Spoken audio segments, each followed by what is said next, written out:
Okay, Miss Hickory by Carolyn Sherwin Bailey. And I will show you pictures as we go.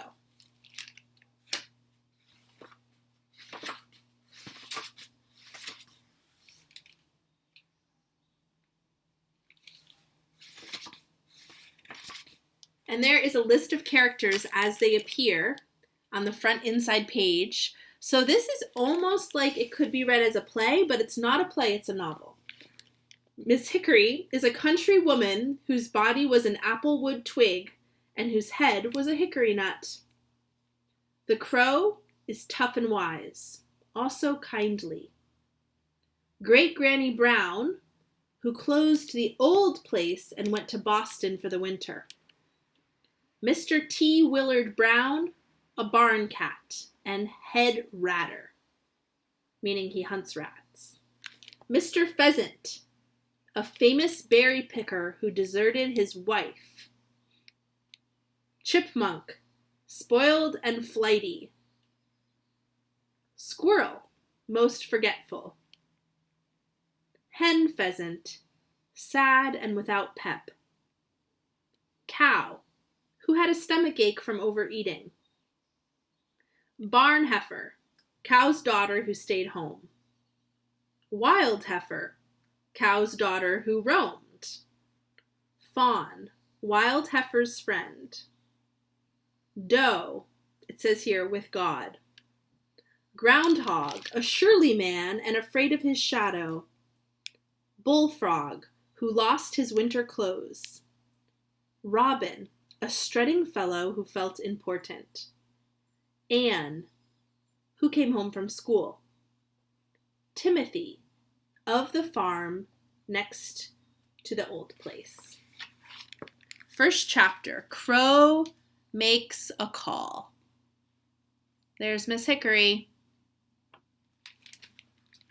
Miss Hickory heard heavy footsteps, clumping along the stones of the pasture, then approaching her lilac bush. Out of the corner of one sharp little black eye, she could see a pair of large yellow feet, but she did not turn her head. As a matter of fact, Miss Hickory had difficulty in turning her head. It was a hickory nut that had grown with an especially sharp and pointed nose. Her eyes and mouth were inked on. Her body was an applewood twig formed like a body with 2 arms and 2 legs, hands and feet, as twigs sometimes grow. To this body, Miss Hickory's nut head was glued. She wore a blue and white checked gingham dress. A white cap with ruffles was tied in a smart bow beneath her chin. Many persons, looking first at Miss Hickory, would have said that she was a country doll, made by Miss Keturah, who kept the notion store in Hillsborough and given to Anne. But not you or I. The tilt of her sharp little nose, her purposed mouth, and her keen eyes were not those of a doll. You and I would have known Miss Hickory as the real person that she was. Let's look at her again.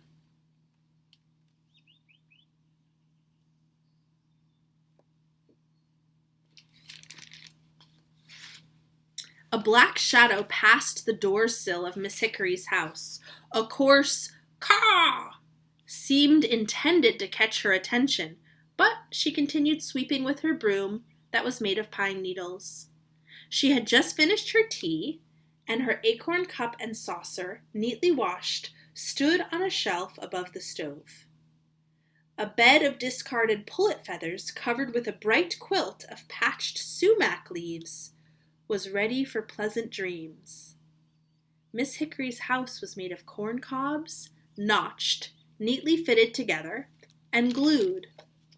It stood beneath the lilac bush that was so sweet and purple when in bloom, so thickly green and cheerful with birds all summer long. If one had to live in town, Miss Hickory always said, take a house under a lilac bush. Soon, through her front door, the sunset would toss a few colored pieces from the orchard sky. Soon, too, the sun would drop like the biggest apple in the world, red and round, behind Temple Mountain that guarded the orchard spring, summer, autumn, and winter. World without end. The sun set earlier now, for it was late September. Miss Hickory swept more briskly to warm herself. Thinking of cold weather made her shiver. But a large dark head with beady eyes and a long bill, thrust in through the window, stopped her. "Are you at home, Miss Hickory?" Crow asked in a hoarse voice. "Well, what do you think, if you ever do think?" she asked. "I heard your big yellow clodhoppers, and I saw you pass by. If you think there is one kernel of corn left in my house walls that you can peck at, you are mistaken. You have eaten them all." "Dear lady," said Crow, stooping, entering, making himself at home. "Always so polite, so generous." A small smile seemed to move the wrinkles of Miss Hickory's face. "Here." She took from her pocket a few hard yellow kernels and held them out. Crow gobbled, choked, bowed low. "Don't try to thank me," she urged. "You'll get the hiccups." "What is the news? If you have any, if there is any, you've heard it." "Precisely why I'm here, as they put it over the radio. News indeed, and it concerns you." Miss Hickory sat down on her toadstool, spreading her skirt neatly to cover her ankles. Crow rested his wings comfortably, eased his toes, and leaned against the wall. These two might spat and tiff, but they had fellow feelings. Crow made no pretensions. He was a countryman. The earth owed him a living, and so he helped himself to cherries and corn. Summer boarders, the bluebirds, thrushes, and larks could fend for themselves, Crow felt, paying high prices for any berries and seeds that they got from his feeding ground. But he knew what was going on throughout the entire countryside. He was tough and weather-wise. He set the date for Old Crow Week in Hillsborough every spring, and so started the season with noisy promise. He could walk as well as fly, which meant he got around more than most birds. He knew that Miss Hickory had once been part of a tree, and he respected that, her ancestry for that. In certain ways, they were alike. He waited for her to speak. "Well?" she said at last. Crow folded his wings over his stomach and pointed his beak at Miss Hickory. "Great Granny Brown is closing this house for the winter. She plans to live in the Woman's City Club on Beacon Hill, Boston, this spring." The house was full of stillness for a while, thick with thoughts that could not break it. His words stunned Miss Hickory. She could not speak. "I know," Crow said at last, "that you expected to live another winter, house and all, on Great Granny Brown's kitchen windowsill. You expected Anne to drop in almost every day and bring you something useful. A little iron stove, a pot, or a tin kettle. But the entire family is going to Boston. Anne is to be put in school there." Crow rolled his eyes towards the ceiling, pretending to be shocked. "Show me your best eye roll." Truly, however, he was enjoying himself. A love of gossip is hatched from every crow's egg.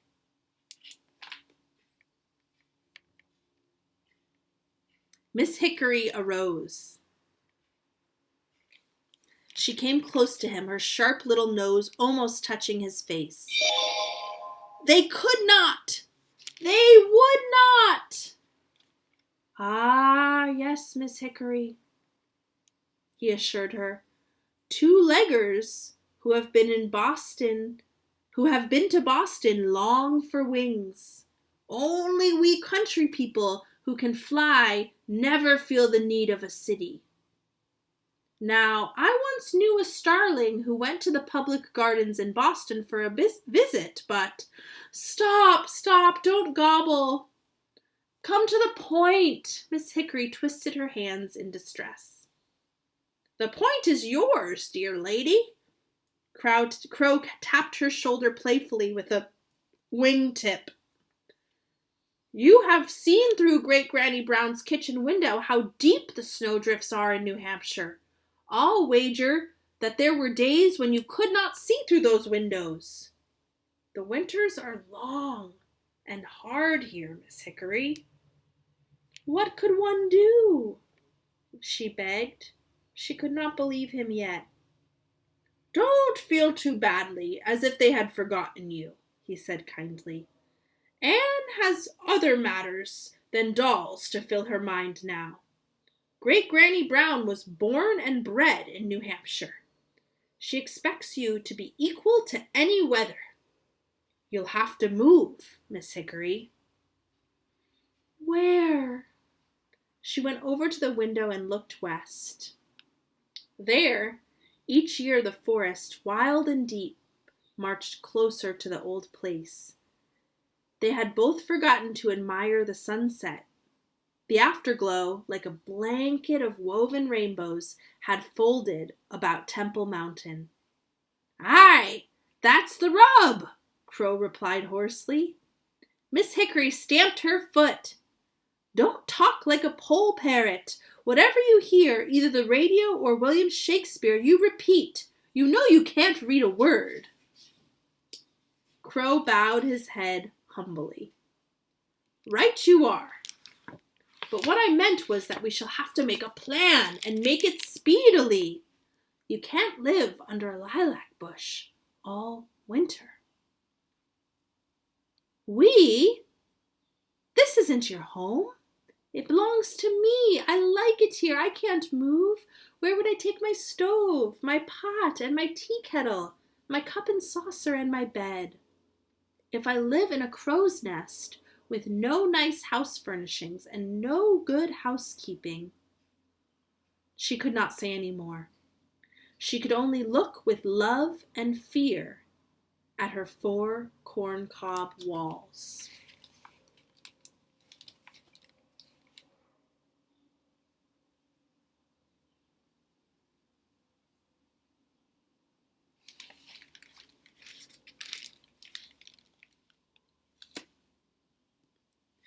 You gave me an idea, Miss Hickory. Crow balanced himself on one foot and scratched his head with the other.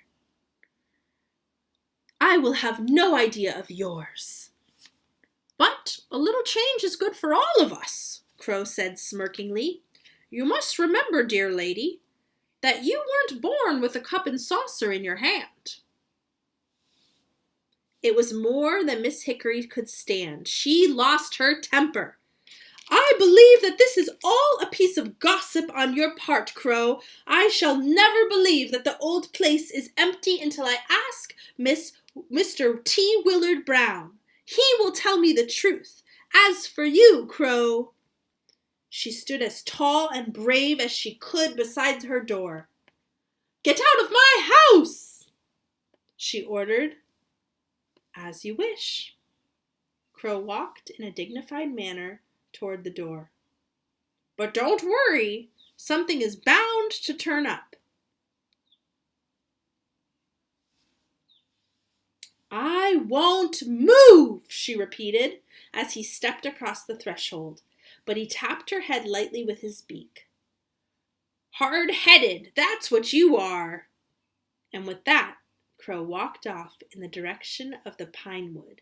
He and the falling night one in the color of dusk. Miss Hickory put her twig hands up to her nut head. Crow, she knew, was right. Her head was undoubtedly hard. She moved slowly about her house, lifting a stove lid, stove lid to poke the red coals, turning down her bedspread. But as she comforted herself with these homely tasks, a feeling that she had never experienced before came to Miss Hickory. Perhaps it was caused by the sap that was still in her twig body. Perhaps it was the essence of the sweet nut inside the hard shell of her head. Whatever caused it, Miss Hickory began to cry. Tears came out of her eyes and rolled down her wrinkled cheeks. They fell so fast that she had to staunch them with her cap ties. It was dark then, so no one saw her break down. No one heard Miss Hickory sob. "It isn't true. I won't move. Mr. T. Willard Brown will tell me tomorrow that I only had a bad dream." And that, my friends, is the end of chapter 1.